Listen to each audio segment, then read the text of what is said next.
What up, Cavs Nation? I'm your host, Ethan Sands, and I'm back with another episode of the Wine and Gold Talk podcast. And Chris, yes, I know this is a Cavs hoops podcast, but I got to ask you this.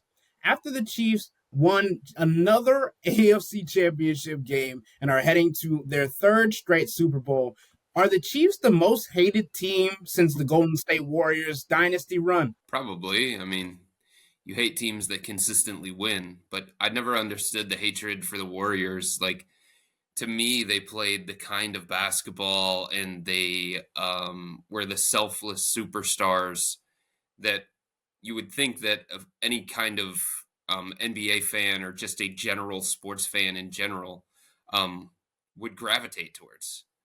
Like, everything that a sports fan says they want from a star-powered team, like, that was the Warriors. And yet people still came up with different reasons to hate them. And I totally get it. When it's the same team having success over and over and over again, you grow tired of them. You don't want to see them. But I'm the opposite. I've always been the opposite, Ethan. I love greatness. I love watching greatness. I love being able to witness greatness. I love being able to say that, 20 years from now, 25 years from now, I lived through the Tiger era. I lived through the Patrick Mahomes era. I lived through, the Lakers dynasty, then the Golden State Warriors dynasty. To me, that's why I love sports, to see greatness at the highest level come through when it matters the most. And, that's the Chiefs. That's Patrick Mahomes. It's not the Buffalo Bills, unfortunately. It hasn't been the Buffalo Bills. So I would assume that many people are going to be rooting against the Chiefs in the Super Bowl, and they're going to be rooting for Philly, and I totally get that.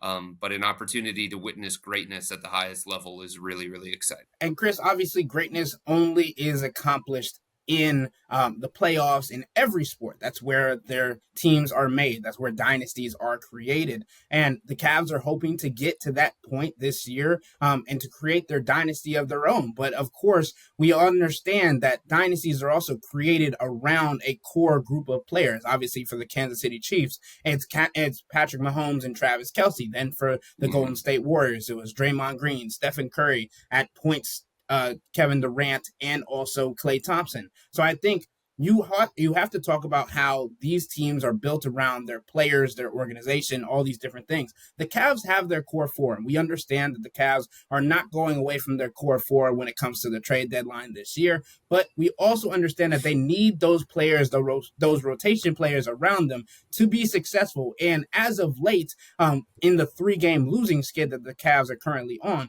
they have been without 3 very pivotal pieces, not only to their defense, but to their overall team. Dean Wade, Isaac Okoro, Caris LeVert, and Evan Mobley have all been out during stretches of this losing streak. And we got some injury updates to go through, and I definitely want to get your insight on what you've heard about the 3 players that are on the injury report for tomorrow's game against the Detroit Pistons, and of course, J.D. Bickerstaff. So first and foremost, Dean Wade, who knocked knees in the OKC game, I believe it was, is out for the game again, or no, not the OKC game, I'm sorry. Game.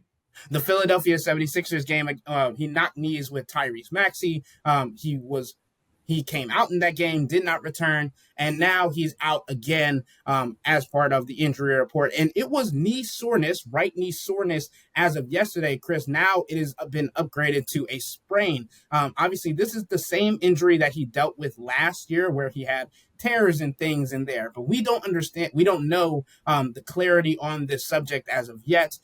Chris, obviously Dean Wade has some injury history when his tenure with the Cavs. Do you have any extra update outside of what we might hear from Kenny Atkinson tomorrow before the game? Well, people close to Dean feel like he dodged one here, and there's optimism when it comes to this particular injury. They don't think it's too serious. People close to Dean are thinking maybe 2 weeks, something like that. So he is going to miss time, and the Cavs are going to be cautious with this because, number one, that's how they operate. Kenny Atkinson has spoken about that a number of times. That's how the organization operated before Kenny even gotten here. So they're on the same page when it comes to that and how they want to approach injuries. The other thing is, Dean is important, and there's a bigger picture in play here, and it's at the end of January, and the All-Star break is right around the corner. So I think this is going to take him like right to the All-Star break. That's the sense that I get in talking to people, close to Dean and close to this situation. But they don't think that it's anything too significant.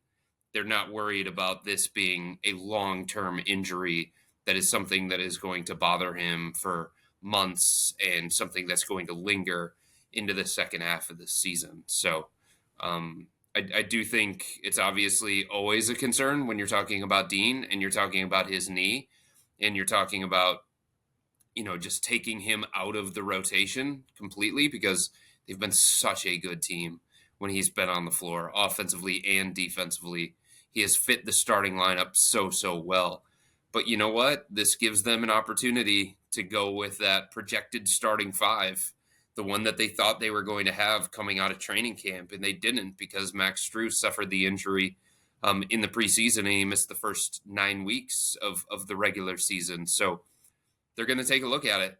They're going to see whether it can be one that they can go with when Dean comes back, or if they want to go back to Dean. But, when you put Max in with that starting group, he's not the same kind of defender that Dean is. The responsibilities change for some of those other guys around Max, but he gives them more offense. He gives them a different kind of ceiling offensively because of the movement, because of the spacing, because of the DHO stuff that he can run with Evan Mobley and Jared Allen, all those different things. So it just gives Kenny Atkinson, it's not what he wanted and it's not the circumstances that he wanted it, but it gives Kenny Atkinson an opportunity to see Max for a longer stretch surrounded by the core four. What does that look like? Do they like it enough to stick with it, or do they go back to Dean? All those different kinds of things.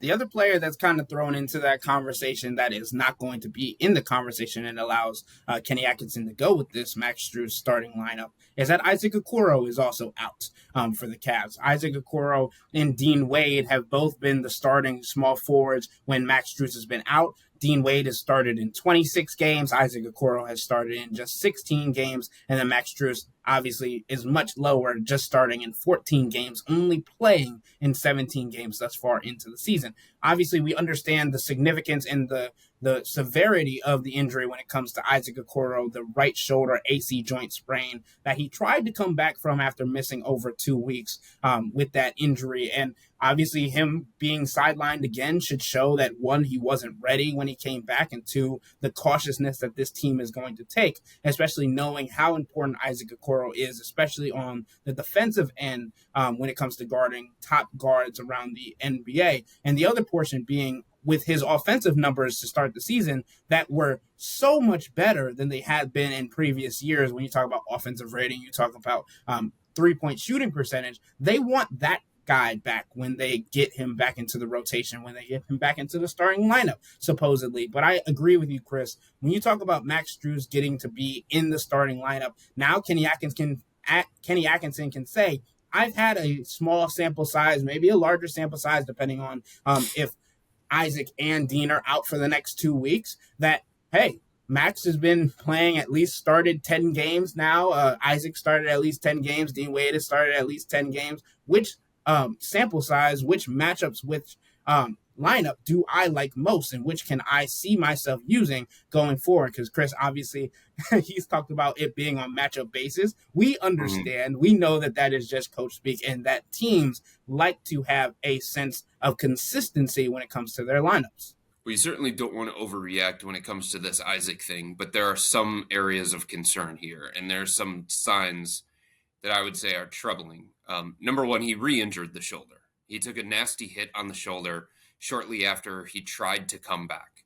So that was a situation where it wasn't like he wasn't being effective and his shooting form was off and he wasn't doing the things that the Cavs needed from him on the defensive end of the floor. No, he took another nasty hit to that shoulder and he re-injured it. And there was a day where the Cavs were holding a shoot around and Kenny Atkinson sat down with Evan Mobley and he sat down with Isaac Okoro, and they're on the road. They're in the middle of their road trip.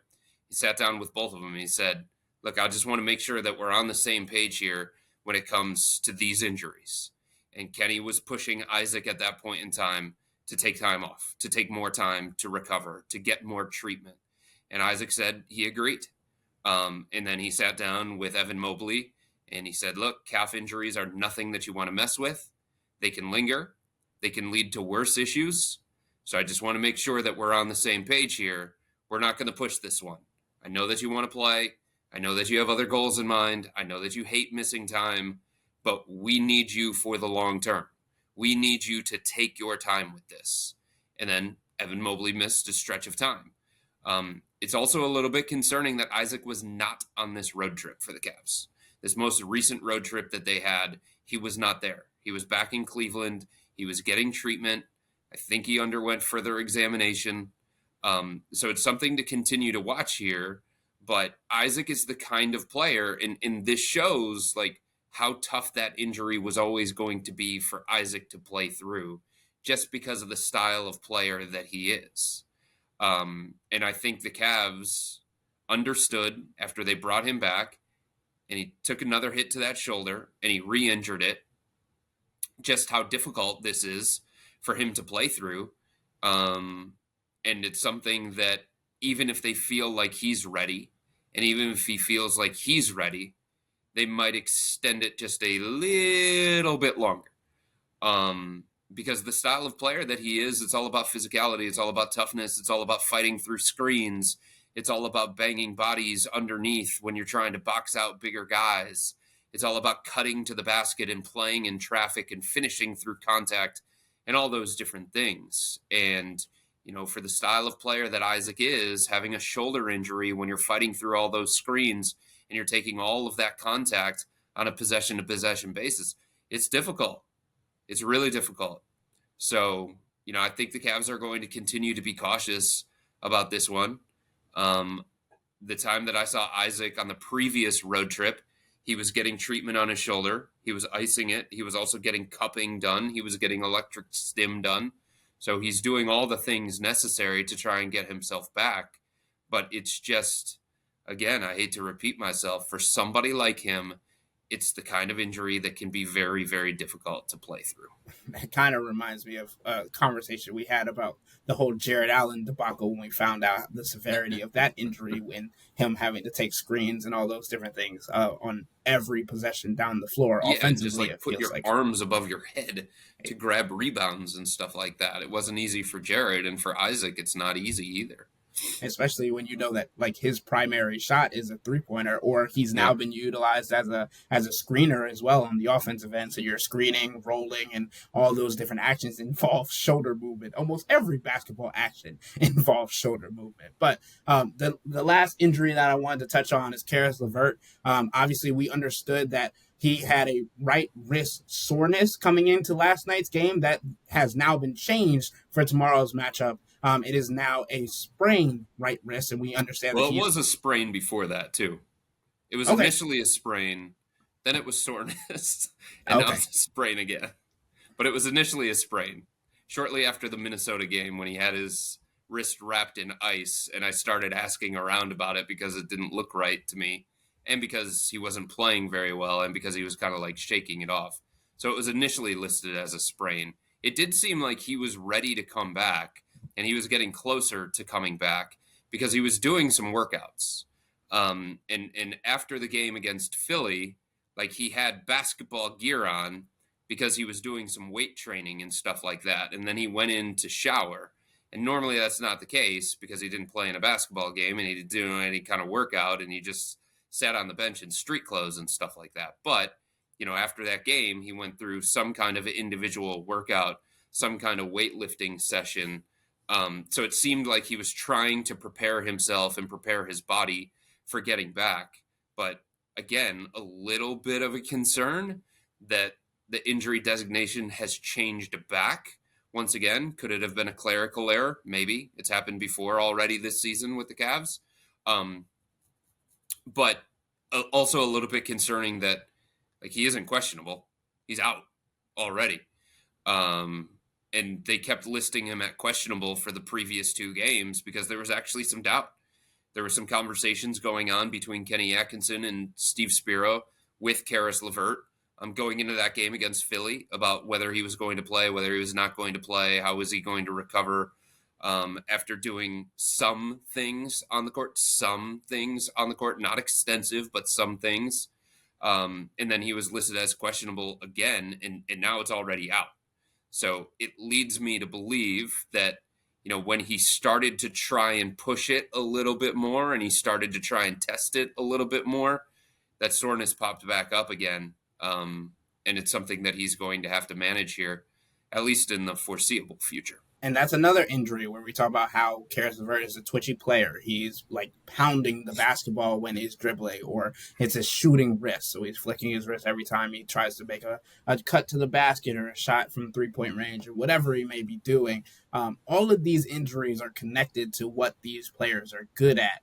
Dean Wade being his mobility on the defensive end, Isaac Okoro's toughness, getting through screens, using his shoulder to barrel through guys, and then Caris LeVert, his dribbling, his handle, and his finishing. So I definitely think it's interesting to talk about all these different injuries and how they could both be difficult to return from. But I also think the positive, at least for the last one in Caris LeVert, is it's not his knee. So, and we understand how difficult that has been for his entire career, wear and tear, different injuries. It's better to see him have ice on his wrist than 2 different big blocks of ice on his knees, right, after games. But yeah, and I'll say this too, obviously the Cavs are going through this stretch here in January where their defense has just been wretched. The only team that's been worse on the defensive end of the floor is the Washington Wizards, and that goes without saying. You have Kyle Kuzma, you have Jordan Poole, you have all these young guys that you're playing. You have lumbering Jonas Valanciunas coming off the bench. You have Alex Sarr, who is a rookie, getting big minutes at center for the Wizards. They're going to be a bad defensive team because the personnel really doesn't allow them to be a good defensive team.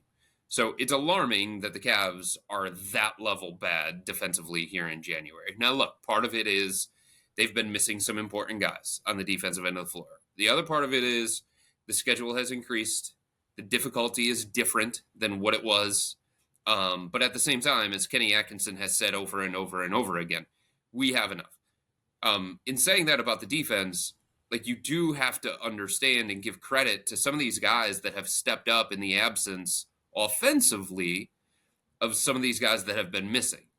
Caris LeVert has been a stabilizing force for the second unit all season long. He was in the 6th man of the year conversation for about the first half of the season because he was making an impact at both ends of the floor, because his plus minus was off the charts, because he wasn't getting outside of himself, because he was playing within the structure of the offense, and he was shooting an abnormally high rate from 3-point, especially when you base it on what he did last year and what he has done throughout the course of his entire career. So you were looking at that saying, hey, it's going to hurt the Cavs not having Caris, not having that offensive punch, not having that playmaking, not having that scoring threat. Ty Jerome has stepped up in a big way. He has provided a huge lift off the bench over the last, I'd say, 7 to 8 games with an extended opportunity. George Niang was awesome offensively against Houston. George Niang has been better offensively this year, shooting a higher clip from 3-point range. Just a little bit more reliability from him on the offensive end of the floor here. And they've needed those kinds of contributions from those kinds of guys with some of these other guys missing. And the same thing for Max Strus, at least the other night against Houston. He banged a couple of threes. He showed a level of gravity. He was able to space the floor. He did it against Philly on the road as well with a couple of threes. So, this isn't a situation where, the Cavs are missing these guys and they don't have enough to make up for it offensively. They have had enough to make up for it offensively for the most part, because some of these guys have stepped up. But defensively, that's where the Cavs are really feeling the loss of Caris LeVert. He is one of their better point of attack defenders. He's we've talked throughout the course of this season, the kinds of teams stylistically that have given the Cavs trouble. And who are the guys that the Cavs have that match up the best in those kinds of games. Caris is one of them. Caris is long. Caris is a live wire. He's athletic. He's quick. He's disruptive at the point of attack. You know, he was a big part of them putting in the 2-3 zone and just creating chaos at the top of that zone. Isaac Okoro, burly, competitive, tough, strong at the point of attack. You know, he's the kind of guy who makes sense in those kinds of matchups as well. And now they're going to be without Dean, who is arguably, you know, their most important player or one of their most important players in those kinds of matchups against those kinds of teams. So I think this stretch has kind of shown the value of Caris LeVert, the defender, right? I mean, so many people talk about his offense and the scoring punch and the playmaking. His defense, especially, you know, at the point of attack, closing out on shooters, being disruptive in the passing lanes, all those different kinds of things. Without him, you just feel a lack of athleticism on the perimeter for the Cavs. You see it when you play against teams like Houston. They're just faster. They're quicker. They're more athletic. They're younger. They've got fresher legs. They've got more bounce and stuff like that. And that's where it really shows up to me, seeing the Cavs without Caris. Yeah, and Chris, I don't think it's like a stretch to say that during this skid, the losing skid that the Cavs are currently on, like they have been without three of their four best players on the defensive end at all times. Caris LeVert, Isaac Okoro, Dean Wade, Evan Mobley. Those are probably the best four defenders on this team overall. So you say you take away three of those, that tells you why this team has been, a portion of why this team has been so poor on the defensive end as of late, especially in the last month. But you mentioned players stepping up on the offensive end, trying to negate what they're losing on the defensive end. I mean, we talk about the rotation guys, and sure, that's really important. But I think more importantly, it's been the star players playing like star players. And to be honest, Darius Garland has been playing out of his mind, right? Like this past month, he has a 40-point game, a 39-point game. And you talk about his offensive rating, which is at, I think, 125.4. And when you talk about throughout, like I reached out to some people, Chris, as you know, to get more information on this. And Elias and all these other databases are so wonky when it comes to offensive rating because they have different metrics for it. There's no like overall who's the best of all time. But in the last 10 years, I can tell you that if the season ended today, Darius Garland would have the best offensive rating in the last 10 years. And then you also look at plus minus and on-off numbers and all those different things when you're doing comparisons to other players. And on-off numbers, the offense for the Cavs is 14 points per 100 possessions better with Darius Garland on the floor than when he's off. That's an enormous jump when you talk about what he's been able to bring offensively. And obviously we know he's not the best defensive player, but he's still been able to take on some different assignments that he hasn't in previous years. But with that being said, that'll wrap up today's episode of the Wine and Gold Talk podcast. But remember to become a Cavs Insider and interact with Chris, me, and Jimmy by subscribing to Subtext. So you can talk to me and Chris directly, not only to your phone, but our phones as well. And we can get back to you on a daily basis. So you can do this for 14 straight days of free content by signing up, or visit cleveland.com/Cavs and click on the blue bar at the top of the page to subscribe fully. But if you don't like it, that's fine. All you have to do is text the word STOP. It's easy. But we can tell you that the people who signed up stick around, because this is the best way to get insider coverage on the Cavs from me, Chris, and Jimmy. This isn't just our podcast, it's your podcast. And the only way to have your voice heard is through Subtext. Y'all be safe. We out.